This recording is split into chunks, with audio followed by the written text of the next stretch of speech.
नमस्कार। आम राज्यर विभिन्न अंचल विकासर चित्र साउंडुवा यह साप्ताहिक कार्यक्रम को स्वागत आपंक। आकाशवाणी केन्दुझर द्वारा प्रस्तुत आजिर एही कार्यक्रम स्थान पाई पहाड़ घेरा गोटे गाँवर ढीप जमी को पहाड़ काटी झरणा पानी पहुंचाई विकासर सबुजिमा भरिथिबा जणे साधारण मनिषंक असाधारण कथा। प्रयोजन एवं उपस्थापन मृत्युंजय सामल, सह उपस्थापना कविता कल्पलता गिरी। दैत्यदेव नमस्कार। नमस्कार आज्ञा। आपणक मन को 1996 मसीह छुईला जे पानी नेबी ये कथा कहीं आसला मन को?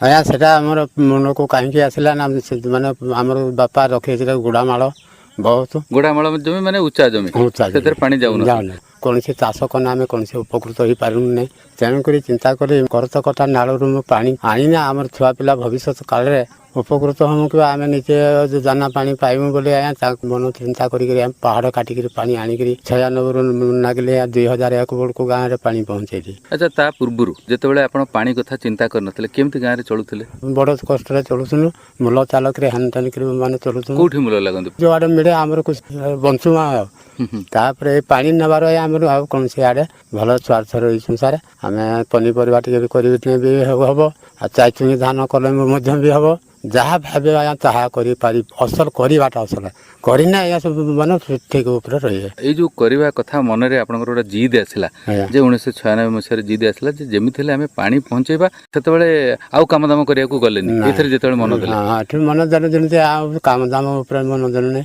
आ हमर जो हमर कविला हमर तिरी माने कहले तमे नागी छ माने नागी त जते दूर जाउती हेउती हेउ आमे जनसे दुख सुख रे मन में आमे बंचिया परम तमे केंदाल ऊपर नागो तमे जहाँ नागो तनी देते आम तो कार चोरी करवा नहीं कार कौन से करवा कार आम नष्ट करवा नहीं आम दुखरे आम नाचन जदि भगवान से दया करेंगे हेब गंगा माता जदि आसिले आम उपकृत हेबा छुआ पिला बंचेबा भविष्य भी छुआ पिला स्त्री हरिका ये कथा कहंती तेणु मनोबल बढ़े बढ़े। हाँ बढ़े मनोबल बढ़े। गाँ लोक ये मैंने खबर ये मैंने सते ही पानी आने 3 किलोमीटर एत पहाड़ काटिक मैंने गोटे विश्वास कथा युवाक खाली मु कहली वर्षे 2 वर्ष गला बोली भाई मैंने टे सहयोग करते बोला हाँ युवा कौन पानी आसो तुम ये विश्वास कर तुम ये बेकार देह को नष्ट कर बेकार ये पानी आसवन एत दूर पानी गुप्त गंगा पानी आसो तुम जगार पानी माड़ तुम चाष कर मनुष्य हो एटा विश्वास नहीं। जो मैंने सरपंच भाव ये कई सारे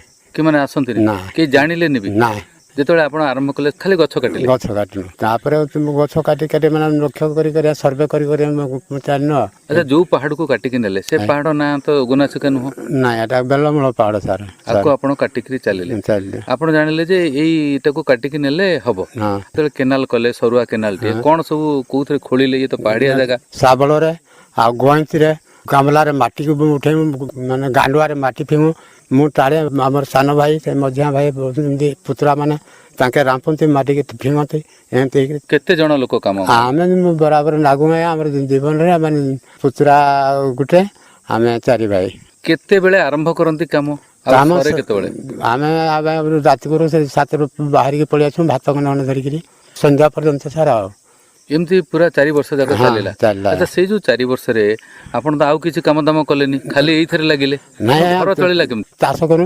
हळ धरिकी माने समय देके आसु सेते बेले चाष सीजन ता थिला केवल वर्षा दिन तेणु वर्षा दिनटा केवल आपण चाष काम रे लागंती जेते बेले फांका मिलिला पुणी आसिला चाष जगह को पानी पहुँचले जे चाषर उन्नति हबो आमे 2 पैसा रोजगार करिवु चाषबास करिकी ए कथा मन रे गोटे विश्वास आपनकर थिला सेटा विश्वास थिला बोली के नागी काम करी माने केनाल काटी आनले लगे एंती वर्ष 2 वर्ष एंती चली किछि बाट आपण केनाल खोली नथि पुणी सेठी पानी के बंधै दियन से जगह गला तापर पुणी आरंभ करू जेते बेले पानी किछि बाट चली आसला परंतु 1 किलोमीटर 1.5 किलोमीटर पानी चली आसला ताकू तो लोक देखुथिबे ना आपण गाँ लोक देखिने भी नै एटा तांकर एटा पसंद करंदी ना काहे की किछि नाही आ बहुत जगह अछि जाई परिबो न जाई परो तांको विश्वास नहीं जिते से कहते हैं यहाँ हो पारे आपड़ के हताश हो पड़ी ना घरे जाकि सन्ध्या बेले राति कि केतबेले भावुथिबे जे हो पारे कि नहीं आप मन में तो केवल से चिंता थी ये जहाँ कहने मन में भर्ती करूने आम कम आम नागिता मन में बिल्कुल आम आज सी नुक अमका कला शिका कर से गुड़ाक आम भावुने देहब तो हे माँ गंगा जदि चाहिए दिने दिने उपकृत हवा ଆଚ୍ଛା ଏ ଯୋଉ ମା ଗଙ୍ଗା କଥା କହୁଛନ୍ତି ଯେ ପୁରାଣ କଥା ଜାଣିଥିବେ ଏମିତି ଜଣେ ଗଙ୍ଗା ମାତାକୁ ଆଣି ଭାଗୀରଥୀ ଆଣିଥିଲେ ତେଣୁ ସେଇଟାକୁ ମନରେ ରଖିକି ଆପଣ ଖୋଳିଲେ କି? ଆଚ୍ଛା ଏ କଥା ସବୁ କେମିତି ଜାଣିଥିଲେ ଆପଣ? ପୁରାଣ ପଢୁଛନ୍ତି। ଆପଣ କୋଉ ଯାଏ ପଢିଛନ୍ତି? ଚାଟଶାଳୀ ପାଠ ଥିଲା। ଆପଣ ଯେତେବେଳେ ଆରମ୍ଭ କଲେ ମନରେ କିଛି ସେମିତି ଭଗବାନଙ୍କୁ ଭଗବାନଙ୍କୁ ଧ୍ୟାନ କରୁ ଭଗବାନ ହେ ଶିବ ତୁ ଆମର ତୁ ଭରସା ତୁ ଦୟା କରିବୁ ତ ଏଇ ଗରିବଙ୍କୁ ଦାନା ପାଣି ଦେବୁ ନା ଆଉ କ'ଣ କରିବୁ ଯାହା ହବ ମାନେ ଲାଗିଥିବୁ। ଯୋଉ ଦିନ ପାଣି ପୁରା ଗାଁରେ ପହଞ୍ଚିଗଲା ସେଦିନ କ'ଣ? ସେଦିନ ଉତ୍ସାହିତ ହେଇକରି ମନ ଆନନ୍ଦ ସମସ୍ତେ ଭଲ। ଆପଣଙ୍କ ପରିବାର ଲୋକ ଆମେ ପରିବାର ଲୋକ ଆହୁରି ଆନନ୍ଦପୁର ପଡି କ'ଣ କଲେ? କୀର୍ତ୍ତନ ଭଜନ କଲେ ଆନନ୍ଦରେ ନା କ'ଣ କଲେ? ଆମେ କୀର୍ତ୍ତନ ଭଜନ କରିବୁ ଜୀବନରେ ଆନନ୍ଦରେ ଯାହା ହଉ ମା ଗଙ୍ଗା ଦୟା କଲେ ପ୍ରଭୁ ଠାକୁର ଏତିକି ଆମର ଯାହା ହଉ ଛୁଆ ପିଲାଙ୍କର ଦାନା ପାଣି ଭବିଷ୍ୟତ ପାଇଁ ଆମେ ରଖିଦେଇ ପାରିବା। ଏ ଜାଗା ବାଡ଼ି ସବୁ ଜମି କରିକି ରଖିଦେବା ସେଇଠୁ ଭାଇ ଜମି ବାଡ଼ି ସେ ପଡ଼ିଆଟା ସବୁ ସେ ଗୁଡ଼ା ମାଟା ସବୁ ଜମି କରିକିରି। ଆଚ୍ଛା ଏଇ ଯୋଉ ପାଣି ପହଞ୍ଚିଲା ପରେ ଆପଣ କ'ଣ ସବୁ ସେଠି ଚାଷ କଲେ? ଧାନ ଚାଷ ହଉଛି ସାର୍, ଗହମ ଚାଷ ହବ, ମକା ଚାଷ ହବ, ବାଇଗଣ ଚାଷ ହବ, ଯାହା କରିପାରିବ ସାର୍। କେତେ ଥର ଫସଲ ହଉଛି? କଲେ 2-3 ଥର ଫସଲ ହବ। ଆଗରୁ ଆଉ କେଟା କିଛି ହଉନଥିଲା। ଏବେ 3 ଫସଲ ହଉଛି। 3 ଫସଲ କରିବି କଲା ହେଲା ଆଉ। କେତେ ଜମି ସେଠି ଅଛି? ଆମର ହାରାହୁରି 4-5 ଏକର ଖଣ୍ଡେ ଜାଗା ଅଛି ସାର୍ ଆପଣଙ୍କର। ସାର୍ ଆଉ ଗାଁ ଲୋକ ତାଙ୍କର ବି କିଛି ଏକର 1.5 ଏକର ଅଛି। ସମୁଦାୟ କେତେ ଏକର ପାଣି ମାଡ଼ିଲା? ସମୁଦାୟ 500 ଏକର ଭିତରେ ବି ପାଣି ଲାଗିଥିବ। 500 ଏକର? ହଁ ସେ ଜାଗାଟା ସବୁ ଏରିଆଟା 500 ଏକର ଜାଗାର ମାଲିକ ତ ବହୁତ ଆଡର ଥିବେ। ହଁ ଅଛନ୍ତି। ସେମାନେ ଯେତେବେଳେ ପାଣି ପାଇଲେ ତାଙ୍କ ତରଫରୁ ଆପଣଙ୍କୁ କିଛି ଆସିକି ଧନ୍ୟବାଦ ଦବା, ସମ୍ବର୍ଦ୍ଧନା କରିବା, ପୁରସ୍କାର ଦବା କିଛି ବି ନାହିଁ? କିଛି ନାହିଁ। ପାଣି ପହଞ୍ଚିବା ପର୍ଯ୍ୟନ୍ତ ଲୋକଙ୍କ ମନରେ ସନ୍ଦେହ ଥିଲା, ସରପଞ୍ଚ ବି ଆସୁନଥିଲେ, କେହି ଆସୁନଥିଲେ। ପାଣି ଯେତେବେଳେ ପହଞ୍ଚିଗଲା ଜମିରେ ମାଡ଼ିଲା ତାପରେ ବି ପଞ୍ଚାୟତର ସରପଞ୍ଚ କି ଆଉ କେହି ଆସିଲେନି? କେହି ନାହିଁ। ସରକାରୀ ବିଭାଗର କିଏ? ନା କେହି ନାହିଁ। ଏଇ ଯୋଉ ମାଟି କେନାଲଟି ଖୋଳିକିରି ନେଇଛନ୍ତି ପାହାଡିଆ ରାସ୍ତାରେ ତାକୁ ଗୋଟେ କଂକ୍ରିଟ ଚ୍ୟାନେଲ କରିକି ପାଣିଟା ସବୁଦିନ ଆପଣ ଗାଁକୁ ପଠେଇବା ପାଇଁ ସର୍ଭେ କରିକି ଦେଖିକି ସେଠୁ ଯାଇକି ଆସିଲେ ସାମାଜିକ ଜଣେ ଆସିକିରି ମାନେ ସବୁ ମାନେ ପ୍ରଚାର କଲେ।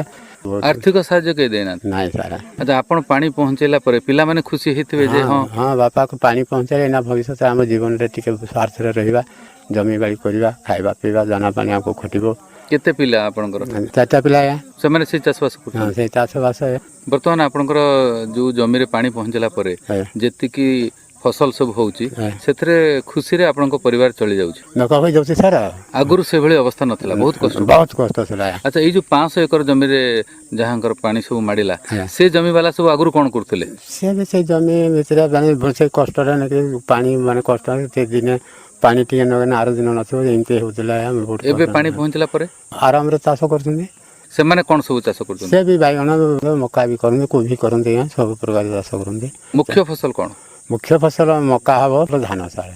ଯୋଉ ଅବସ୍ଥା ଥିଲା ସେଥିରେ ଅନେକ ଉନ୍ନତି ହେଇଛି। ହଁ ସାର୍। ଏଠି ପୁରା ଟାଙ୍ଗରା ହେଇ ପଡିଥିଲା, ଟିକେ ସବୁଜ ଦେଖାଯାଉଛି। ମରୁଭୂମି ଭଳିଆ ପଡିଥିଲା ନା କିଛି ନାହିଁ। ଚାଷବାସ ବହୁତ ସର୍ଟ, ଖାଇବା ପିଇବା ଲୋକମାନେ ବହୁତ ସର୍ଟରେ ଚଳୁଥିଲୁ ଆଜ୍ଞା। ଯୋଉ ପର୍ଯ୍ୟନ୍ତ ଗୋନାସିକା ପାହାଡରୁ ସେ ଝରଣା ବହୁଥିବ ଏଇ ନାଳ ଦେଇକି ଗାଁରେ ପାଣି ପହଞ୍ଚୁଥିବ ସାର୍। ଆପଣଙ୍କୁ କେମିତି ଲାଗୁଛି ବର୍ତ୍ତମାନ? ମତେ ଭଲ ଲାଗୁଛି। ମୁଁ କର୍ମ କରିଥିଲି ଯେମିତି ଆଜି ଭଗବାନଙ୍କୁ ମୁଁ କୃଷ୍ଣଙ୍କୁ ଦେଖିପାରୁଛି। ଆଚ୍ଛା ଆପଣଙ୍କ ସାଙ୍ଗରେ ଯୋଉ ବଡ ସମର୍ଥକ ଥିଲେ ଯୋଉମାନେ କାମ କରୁଥିଲେ କ'ଣ ଆପଣଙ୍କ ପୁତୁରା? ହଁ ପୁତୁରା। ତାଙ୍କ ନାଁ କ'ଣ? ଶିବ ନା। ଶିବ ବାବୁ ଆପଣ ଦାଦାଙ୍କ ସାଙ୍ଗରେ କାମ କରୁଥିଲେ? ଆଜ୍ଞା। ଆପଣ ସେତେବେଳେ ତାଙ୍କ ସାଙ୍ଗରେ ସହଯୋଗୀ ହେଇକି ଆପଣ ଆସୁଛନ୍ତି ମୂଳରୁ? ହଁ ମୂଳରୁ ଆଜ୍ଞା। ତାଙ୍କ ସାଙ୍ଗରେ ସବୁଦିନ ଆସନ୍ତି? ସବୁଦିନ ଆଜ୍ଞା ଶେଷ ପର୍ଯ୍ୟନ୍ତ। କାହିଁକି ଗାଁ ଲୋକ ସମର୍ଥନ କରନ୍ତିନି? ଗାଁ ଲୋକ ହିଂସା ପ୍ରକୃତି ଆଜ୍ଞା, ଆଉ ସେମାନେ ହିଂସା ପ୍ରକୃତିରେ ସେମାନେ ଆସିଲେନି, ସେ ମରୁନ୍ତୁ ଭୂମିଆ ମାନେ ଆଉ ତାଙ୍କର ଏଇଭଳିଆ କେବଳ ଆପଣଙ୍କ ଜମିକୁ ନବା ପାଇଁ ଆପଣ ଚେଷ୍ଟା କରୁଥିଲେ? ହଁ ଆଜ୍ଞା। ଏବେ ତ ବହୁତ ଲୋକ ଜମିରେ ପାଣି ପହଞ୍ଚିଲା। ହଁ ସିଆଡେ ପଳଉଛି ପାଣିଟା କେମିତି ସେଇ ଲୋକମାନେ ତଥାପି ଉପକୃତ ହେଇକି ଆପଣଙ୍କୁ ଆସିକି କିଛି କହୁନାହାନ୍ତି ଯେ ଯାହା ହଉ ତମ ଯୋଗୁ ଆମେ ପାଣି ଟିକେ ପାଇଲୁ? କିଛି ଲୋକ କହୁଛନ୍ତି, କିଛି ଲୋକ ଯେ କହୁଛନ୍ତି ଆଉ ଛାଡ ଏଟା ତ ଆମେ କରାମତି କୋରସନ କରିକିରି ଆମର ଯାହା ହଉ 4 ବର୍ଷ 5 ବର୍ଷ ଲାଗୁ ପଛେ ଆମର ଆଇନୁ ଏଇନା ତମକୁ ଦେଇକି ମୂଲ୍ୟ କ'ଣ ଆମର ଏଇଆ କହିନୁ ଆଜ୍ଞା। ଆଚ୍ଛା ପାଣି ଯେତେବେଳେ ପହଞ୍ଚି ନଥିଲା ଲୋକଙ୍କର ଯୋଉ ଅବସ୍ଥା ଥିଲା ଆପଣମାନଙ୍କ ପରିବାରରେ, ସାହିରେ ପାଣି ନଥିଲା, ଚାଷ ଜମି ଚାଷ ହେଇପାରୁନଥିଲା, ଏବେ ପାଣି ପହଞ୍ଚିଲା ପରେ ଅବସ୍ଥା ସୁଧୁରିଛି? ହଁ ଭଲ ଖୁସିରେ ଅଛୁ ଆଜ୍ଞା। ଭଲ ଖୁସିରେ ଅଛୁ। କ'ଣ ସବୁ କରୁଛନ୍ତି?